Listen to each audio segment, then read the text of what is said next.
A los que no tuve la bendición de poder abrazarlo y saludarlo, Dios sea bendiciendo sus vidas grandemente. Hoy comenzamos algo que habíamos dejado de lado. Quiero invitarlos a abrir sus Biblias en el libro de los Hechos. Continuamos con el capítulo 15, o comenzamos con el capítulo 15. Hubieron algunas semanas en las cuales no vimos el libro de los Hechos y hoy retomamos este libro. Los Hechos capítulo 15, le vamos a dar lectura al versículo 1 al 3. Ahí el Señor nos tendrá la palabra en esta tarde donde hablará a nuestras vidas. Y le damos lectura en el nombre de nuestro Señor Jesucristo. Entonces algunos que venían de Judea enseñaban a los hermanos: si no os circuncidáis conforme al rito de Moisés, no podéis ser salvos. Como Pablo y Bernabé tuviesen una discusión y contienda no pequeña con ellos, se dispuso que subiesen Pablo y Bernabé a Jerusalén y algunos otros de ellos, a los apóstoles y a los ancianos, para tratar esta cuestión. Ellos pues, habiendo sido encaminados por la iglesia, pasaron por Fenicia y Samaria, contando la conversión de los gentiles, y causaban gran gozo a todos los hermanos. Amén. Tome su asiento. No sé si se recuerda lo que empezó a suceder desde el capítulo 13, que es donde comienza el viaje misionero de Pablo, donde en el verso 14 funda varias iglesias y después se devuelve hasta llegar a Antioquía. Y mientras ellos estaban en Antioquía gozando, disfrutando y adorando el nombre del Señor, es lo que ocurre en estos momentos. Lo que se dice y comunica en los siguientes pasajes se refiere a un hecho de verdadera trascendencia para la iglesia. Si se consideran las cosas solo superficialmente, si lo leemos rápidamente, puede parecer que se trata de un asunto relacionado solo a la época y algo muy lejano que nos pueda suceder a nosotros. En cambio, si examinamos con cuidado las razones y motivos más profundos, podremos ver que se fijó en forma decisiva la esencia y estructura de la iglesia ante este acontecimiento que ocurrió. Es donde nosotros vamos a ver lo que está ocurriendo con la iglesia de Cristo y lo que sucede cuando hay diferencias o vienen alguien a enseñar algo que no corresponde. A través de estos concilios nosotros podemos ver, y a través de la historia que nos muestra, no solo este concilio, sino que la historia nos muestra muchos más concilios en los cuales se reunían las altas autoridades para poder dirimir, para poder observar, para poder conversar, para poder analizar a la luz de la Escritura cada uno de los movimientos de las cosas que estaban sucediendo. Donde lo primordial era definir y aclarar la doctrina cristiana, establecer normas y disciplina, leyes eclesiásticas, promover la unidad de la iglesia respondiendo a las crisis o los desafíos importantes que la iglesia tenía, con el objetivo de preservar siempre la verdad del evangelio y guiar a los fieles. Este era el fin del concilio.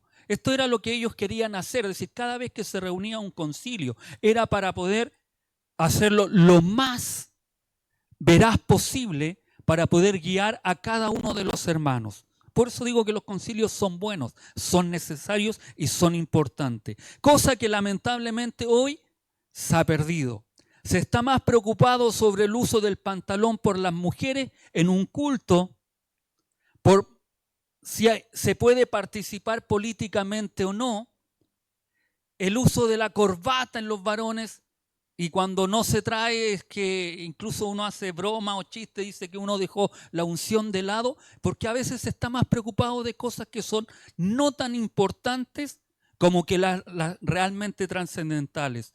Si una mujer puede o no subir a un púlpito, si la batería es del demonio, porque hay lamentablemente en iglesias que están más preocupados de eso que realmente hablar las cosas del Señor. Si un divorciado puede seguir en la iglesia o no puede seguir en la iglesia. Son cosas que son profundas y son importantes que se deben analizar sobre nuestra fe. donde se está perdiendo el foco más importante, que es preservar el verdadero evangelio, la santidad y el ser imitadores de Cristo como una sana doctrina. Hoy no se discuten aquellas cosas y entra cualquier viento, cualquier corriente a las iglesias y las cosas fundamentales no se tratan, sino que al contrario, nos preocupamos de pequeñeces en vez de preocuparnos de algo que realmente es importante. Lo que está ocurriendo en la iglesia no era nuevo. Recuerde que en Hechos capítulo 11 ya hay una relación, y esta era con el bautismo de Cornelio, donde se habían oído críticas, aunque éstas se referían más a compartir la mesa con los incircuncisos. ¿Se acuerdan que a Pedro le reclamaban por qué estaba sentado con incircunciso, por qué había sido hospedado por alguien que no era de su misma, digamos, etnia o de su misma nacionalidad judía, sino que estaba con quienes no tenían nada? Tras el primer viaje misionero de Pablo y Bernabé, el evangelio había comenzado a extenderse con fuerza entre los gentiles. Esto planteó interrogantes significativas para muchos cristianos de origen judío, quienes habían vivido toda su vida bajo la ley de Moisés y consideraban la circuncisión como una señal indispensable del pacto con Dios. La tensión surgió entre la gracia universal ofrecida en Cristo y las tradiciones arraigadas al judaísmo. La predicación a los gentiles y la entrada de estos a la iglesia produjeron un problema que tenía que resolverse. No se podía pasar por alto, ya sigamos, no, había que resolverlo. Toda la religión judía se fundamentaba en el hecho de que era el pueblo escogido por Dios. En realidad, lo que creían era no solo que ellos eran la posesión especial de Dios, sino que también Dios era la posesión especial de ellos. Ellos pensaban, ellos creían, ellos tenían su conciencia de que Dios los había escogido a ellos, y como Dios los había escogido a ellos, el Dios era solamente de ellos y ninguna otra nación podía tomar a Dios por ellos, a su Dios, sino que tenían que hacer ciertas cosas ellos para que realmente, y tenían que hacerse judíos, para que realmente ese Dios fuera de ellos también. El problema era el siguiente: ¿era necesario que un gentil se circuncidara y aceptara la ley de Moisés al convertirse al cristianismo y hacerse miembro de la iglesia? ¿O se debía aceptar a un gentil por el simple hecho de ser un hombre, pero aun cuando se resolviera este problema, quedaba otro también de la misma importancia? Los judíos no podían recibir como huéspedes ni ser hospedados por ellos, por los gentiles. De modo que surgió aquella pregunta, después de que se analiza esta, si los gentiles eran aceptados en la iglesia. ¿Hasta qué punto podrían asociarse los judíos en la vida social de la iglesia y del mundo? ¿Continuarían las líneas de demarcación aún dentro de la iglesia? ¿Se consideraría a los gentiles y a los judíos en un mismo nivel, sin ninguna diferenciación? Estos son los problemas que existían en la iglesia del primer siglo. Eso era lo que se estaba dando dentro de la misma iglesia. Es como cuando nosotros viene alguien nuevo, acepta al Señor, y nosotros como que, no, es que él no puede hacer esto porque aquí, no, él no puede compartir, no, eso era lo que estaban haciendo ellos. Si no son de las 10 de mayo, tienen que hacerse de las 10 de mayo para poder servir al Señor. O tienen que hacerse calvucanos para que puedan servir al Señor. Para que lo podamos entender, ese era el pensamiento. Tienen que hacerse judíos para que realmente sirvan al Señor. ¿Se entiende? Veamos lo que dice el verso 1. Entonces algunos que venían de Judea enseñaban a los hermanos: si no os circuncidáis conforme al rito de Moisés, no podéis ser salvos. Me suena a una corriente que a veces andaba y anda hoy en estos tiempos, no sé si usted lo ha escuchado, que si usted no habla en lengua, no es salvo. ¿Lo ha escuchado? Vamos a ver qué nos dice la Escritura. Las abundantes conversaciones que acompañaron el primer viaje misionero con la formación de iglesias gentiles, libres de todo contacto con las sinagogas, además de la persistente negación del evangelio por los judíos en la dispersación, pusieron de manifiesto que se había inaugurado otra época, el cumplimiento de las promesas dadas por Dios para la humanidad. No nos olvidemos que los judíos en todas las regiones que recorrió Pablo, algunos habían aceptado a Cristo, pero otros no lo aceptaban. Y esos que no lo aceptaron son los que se levantaron para poder incidir en aquellas otras religiones o en aquellos que se habían sí convertido, exigiéndoles algunas cosas. ¿Y cuáles cosas? Que se circuncidaran y que más aún también obedecieran a la ley. Y por eso se levanta. Y esta época que comienza con Pablo, esta nueva era en la iglesia cristiana, era de que no necesitábamos o no necesitamos nosotros aquellas cosas para ser salvos. Por eso es tan importante lo que empieza a suceder en el capítulo 15. Viendo los judaizantes que la iglesia iba perdiendo su carácter judaico, eso era inadmisible para ellos y no lo podían aceptar, que los gentiles pudieran ser traídos a la iglesia como miembros iguales sin antes someterse a la ley de Moisés. Amén. Es como cuando nosotros le ponemos a las personas ciertas limitancias. Como digo, las mujeres se convierten falda, vestido, sotana, larga así hasta abajo, hasta la... Le imponemos cosas. Los varones, ya, terno, corbata. Si tienen el pelo largo, que se corten el pelo largo. Cosas que le imponemos y no le enseñamos el verdadero evangelio, sino que le imponemos las tradiciones que nosotros tenemos. No digo que usted llegue como... No, tenemos que llegar decorosamente como nos enseña la Escritura. Ya no me diga después, no, total, pastor dijo que hay que venir como que, no, hay que venir decorosamente, no nos olvidemos que venimos a servir al Señor. Amén. Una cosa era aceptar a algún temeroso de Dios. Los judíos aceptaban personas que no fueran cristianas. Lo aceptaban en sus congregaciones, en sus sinagogas. Pero alguien que ya, porque no olvidemos que los temerosos de Dios eran aquellos que simpatizaban con las tradiciones judías, que es muy diferente a darle la bienvenida a un gran número de gentiles que no tenían ninguna intención de guardar la ley. Por eso se hace la diferencia. Es que fueron a Antioquía algunos cristianos judíos procedentes de Judea, con un carácter autoritario y dogmático. O sea, ellos fueron autoritarios. Si no hacen esto, no son salvos. No nos olvidemos de eso. Estos consideraban que el cristianismo era el cumplimiento de las promesas hechas a Israel. Ellos no dudaban de que debían seguir a Cristo y aceptar a Cristo. Los gentiles tenían que hacerse judíos para salvarse. Para ellos era la circuncisión. Es decir, esa era la diferencia. Que no era solamente que aceptaran a Cristo, sino que también tenían que circuncidarse.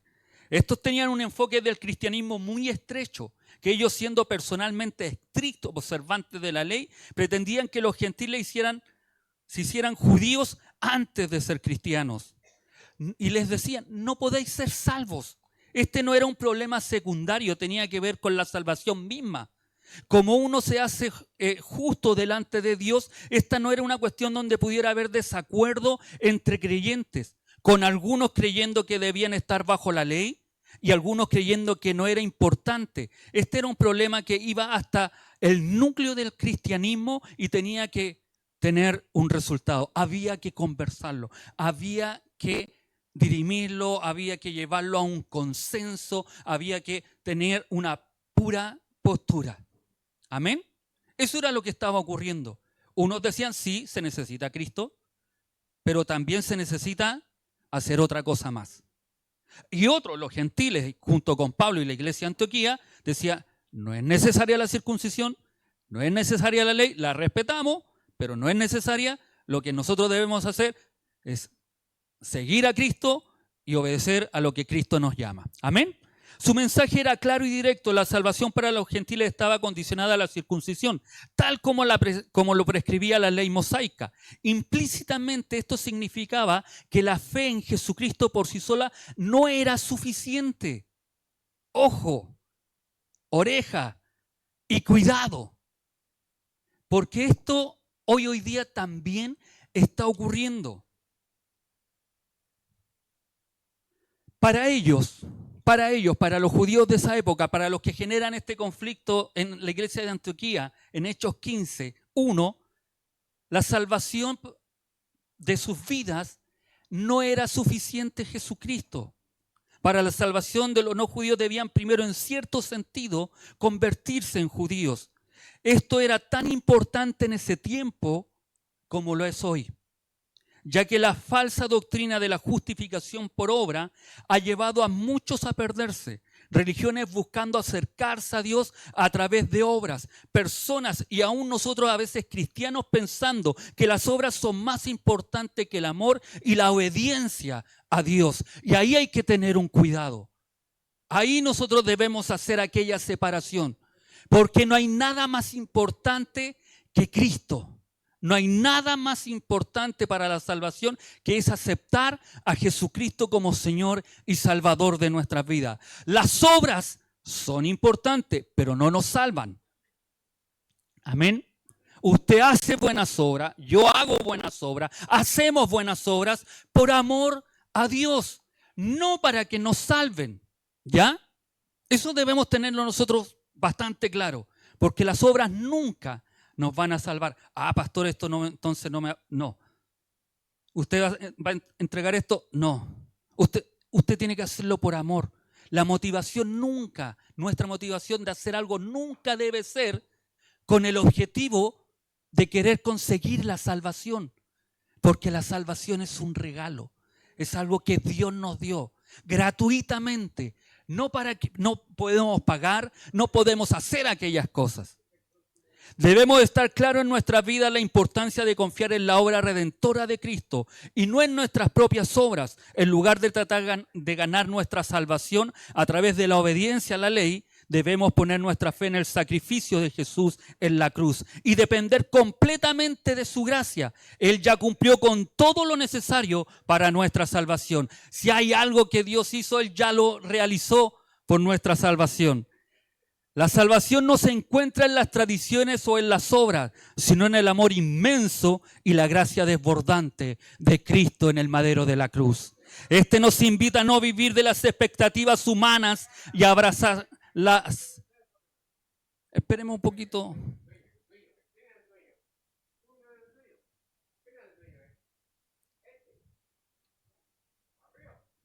Por eso nos invita cada vez más el Señor a no vivir de las expectativas humanas y abrazar la libertad que solo puede darnos la fe genuina en Jesús.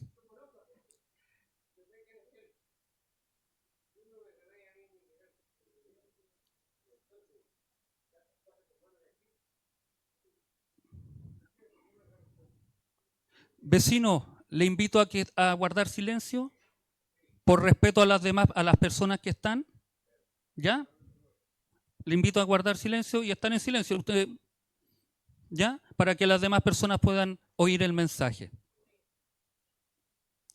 Esto nos invita a no vivir de las expectativas humanas y a abrazar la libertad que solo puede darnos la fe genuina en Jesús.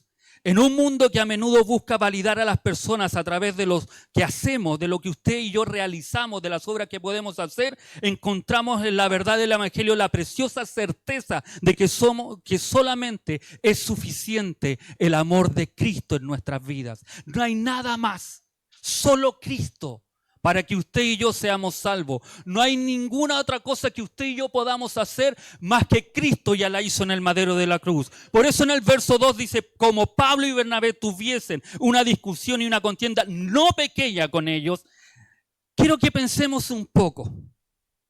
Pablo y Bernabé, después de haber disfrutado de las bendiciones de la nueva vida, en la presencia del Espíritu Santo. Ellos habían sido testigos directos de la obra del Espíritu Santo entre los gentiles. Sin la imposición de la ley judía, vienen unos hermanos a Jerusalén a enseñarles que no eran salvos. Es como que cada una de nuestras experiencias que hemos tenido, cada una de lo que nosotros hemos vivido en el Evangelio, llegar a alguien a decirle, ¿sabes qué? Todo eso no es verdad. Tú no eres salvo. Por eso tienes que hablar en lengua, como a veces se nos ha dicho. Y todo lo que viví en el Espíritu, todo lo que, la regeneración que el Señor ha hecho en nuestras vidas, ¿qué es? Entonces, ellos estaban haciendo eso. Estas personas gentiles de Antioquía se habían transformado, se habían convertido, habían pasado a una vida distinta, diferente, porque el Espíritu Santo había obrado en ellos. Pablo y Bernabé vivieron las experiencias que ellos, todo lo que vivieron, donde enfermos fueron sanados, resucitada una mujer. Y aún así, ellos llegan a decir, no, si no se circuncidan, no son salvos. Ese era el tema. Por eso dice que fue enérgica la discusión que tuvieron. Es natural que Pablo y Bernabé se levantasen airados al ver la confusión y el dolor que se iba produciendo entre la querida iglesia de Antioquía, enfrentándose con los falsos enseñadores, dice la Escritura, con no poca contienda y debate. Muestra la gravedad del desacuerdo y el celo de ellos por defender la libertad del Evangelio. Era el choque entre un mundo viejo y otro nuevo. El asunto era grave y podía haber puesto en peligro la futura propagación del movimiento cristiano. No era algo menor lo que estaba ocurriendo. Por eso es tan importante que cuando se nos enseñe algo tenga que ser a través de la palabra. Amén. Los pensamientos humanos, filosóficos pueden ser buenos, pero la palabra es la que ordena, la palabra es la que manda, la palabra es nuestra conducta de rey. Las discusiones terminaron con una sola provisional: enviar a Jerusalén una delegación encabezada por Pablo y Bernabé a fin de solicitar allí el juicio de los apóstoles y de los ancianos sobre el delicado problema. Amén. Se dispuso que subiesen Pablo y Bernabé a Jerusalén y algunos otros de ellos a los apóstoles y a los ancianos para tratar esta cuestión.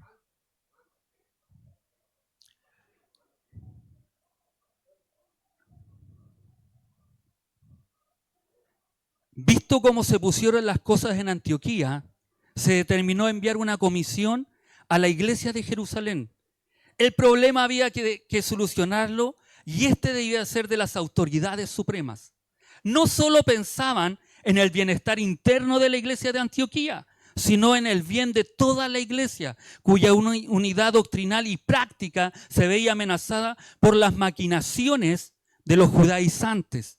Se comisionó a Pablo y Bernabé, acompañados de algunos otros de entre ellos, para que subiesen a Jerusalén y consultasen en los apóstoles y los presbíteros de Jerusalén. Este versículo y la discusión en el concilio de Jerusalén nos muestra la importancia de discutir y debatir nuestras diferencias de manera respetuosa y considerando las enseñanzas de la Biblia. Es crucial buscar la verdad en el amor y la humildad. Es de gran ayuda ver cómo las iglesias de Antioquía y Jerusalén resolvieron sus conflictos. 1.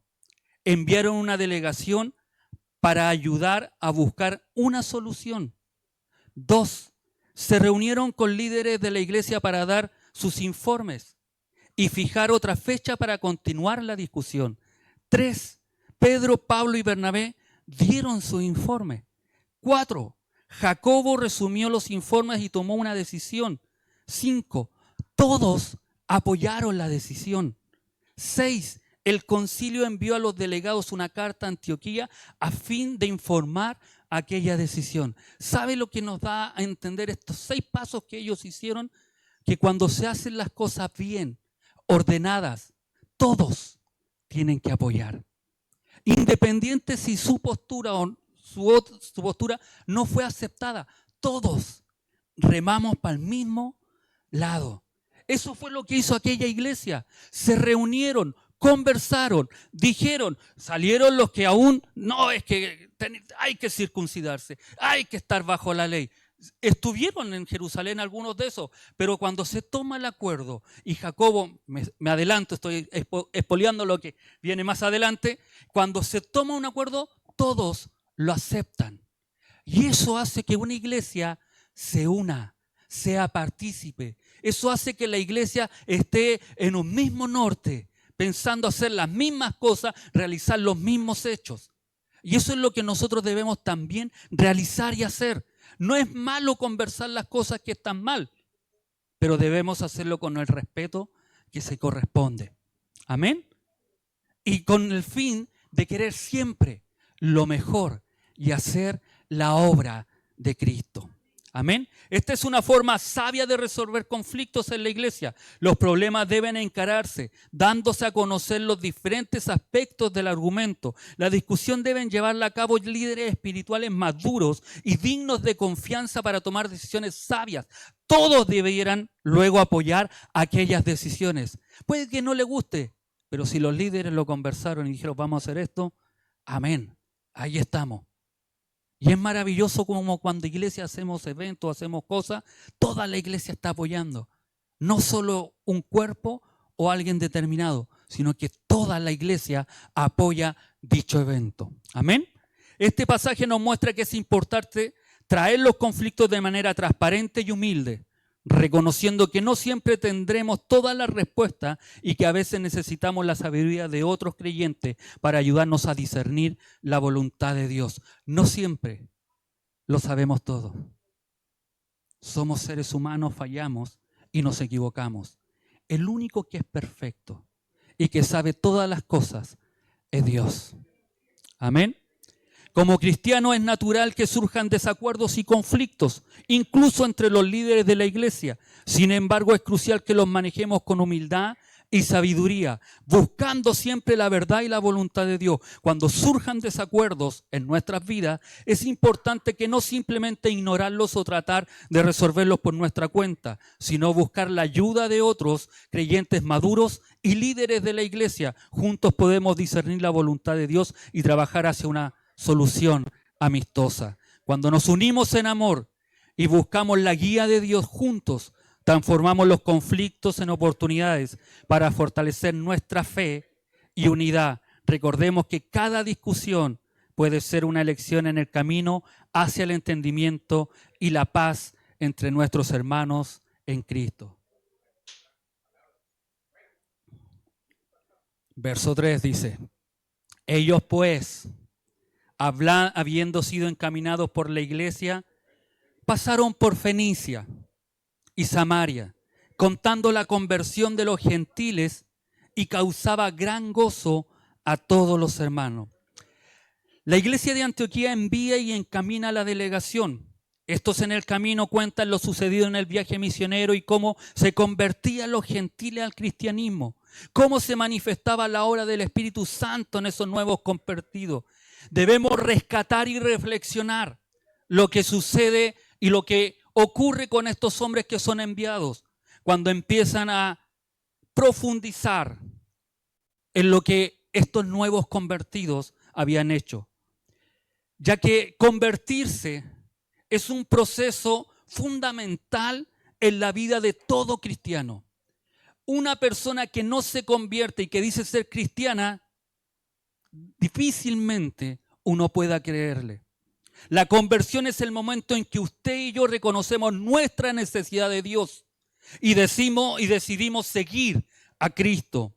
Es el momento en que se produce nuestra transformación espiritual. La conversión no es algo que podamos forzar en los demás. No podemos obligar a alguien a que crea en Jesucristo y lo siga. Pero a través de la evangelización podemos presentar el mensaje de salvación que puede llevar a la conversión en aquellos que escuchan. Si hay algo que yo soy un convencido que si yo no cambio, no hay cambios en mi vida, no puedo decir que soy un convertido. Hay que tener cambios. Cristo en nuestros corazones genera cambios. Cristo en nuestra vida debe generar cambios, transformaciones.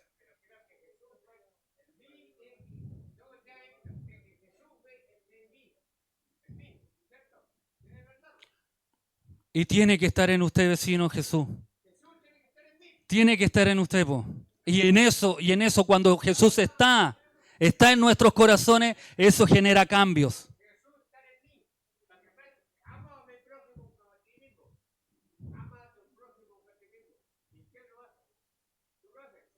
Como cristianos, tenemos la responsabilidad de compartir el evangelio con los demás.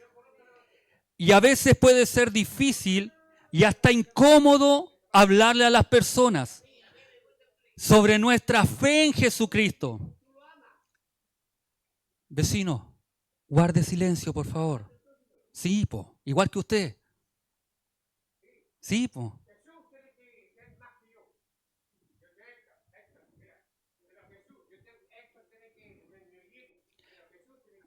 Héctor tiene que menguar y Cristo debe crecer.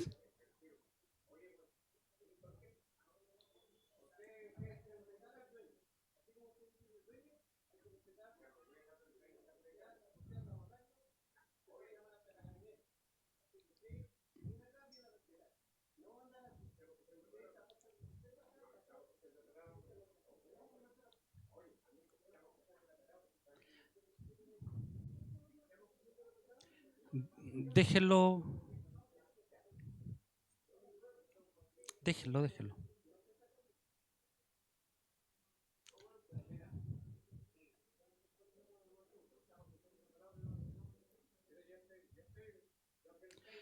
Vecino, le pido por última vez.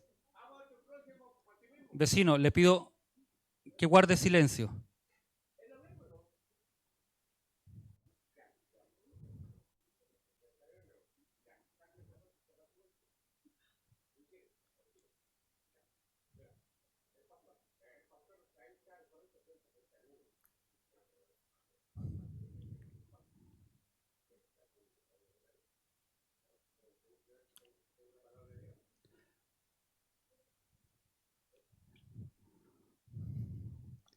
Como cristianos, tenemos la responsabilidad de compartir el Evangelio con los demás. Y a veces puede ser difícil y hasta incómodo hablarle a las personas sobre nuestra fe en Jesucristo. Pero si recordamos la importancia de la evangelización y la alegría que causan las personas que escuchan nuestro mensaje, podemos encontrar la motivación y la confianza para hacerlo. El gozo que se produjo es evidencia que los judaizantes no habían establecido su influencia sobre aquellas personas de Fenicia y de Samaria. Todavía no habían enseñado, todavía no habían exigido a aquellas personas que fueran circuncidadas, sino que al contrario, el gozo que produjo ver que personas que no tenían esperanza se convertían, es el mismo gozo que cada uno de nosotros tenemos cuando aceptamos a Cristo en nuestros corazones. Lo triste es que en ese tiempo, como hoy, hay algunas corrientes religiosas nuevas, dogmáticas, que hacen insuficiente la obra de Cristo, enseñando que es Cristo más las obras que las personas puedan hacer. Me levanto y digo rotundamente que eso no es así. Lo único que al ser humano lo puede salvar, le puede dar vida eterna, es Jesucristo. Es que cada uno nos convirtamos al Señor. Es que cada uno de nosotros podamos, con atención, como la que están prestando en este día, podamos servir siempre al Señor. No todo es malo. Hay cosas que el Señor hace. Que el Señor hace, aunque para nosotros sean negativas o puedan ser complicadas, que nos hacen despertar como iglesia. La exigencia de la circuncisión para la salvación implicaba que la fe en Cristo y su obra redentora no era suficiente. Contrario a esto, lo que el Nuevo Testamento enseña, que Jesús cumplió la ley. Su vida perfecta, muerte sacrificial y resurrección son la base completa y única para la justificación y la salvación. Como lo expresa Efesios 2, 8, 9. Porque por gracia sois salvo, por medio de la fe. Y esto no es de vosotros, pues eso es un don de Dios, no por obras, para que nadie se gloríe. Cristo es el único camino en el cual usted y yo podamos ser salvos. No hay más. Cuando los judíos querían imponer sus cosas, querían imponer su forma en la cual las personas podían ser salvos, Pablo se levanta con Bernabé para decir: no es esa la forma. solo es suficiente Jesucristo. Y hoy nosotros debemos levantarnos con la misma voz, con la misma pasión, con la misma entereza, con el mismo amor, con ese amor de que las personas se están perdiendo porque la palabra no está llegando a ellos. Con ese mismo amor debemos levantarnos y decirle que solo en Cristo hay esperanza, que solo en Cristo hay salvación, que solo Cristo tiene la vida eterna. No es en ninguna otra cosa que usted y yo podamos realizar o hacer, sino que solamente en Jesucristo usted y yo tenemos salvación. Amén. Que el Señor les bendiga. Póngase de pie, vamos a orar al Señor. El que más me confirma.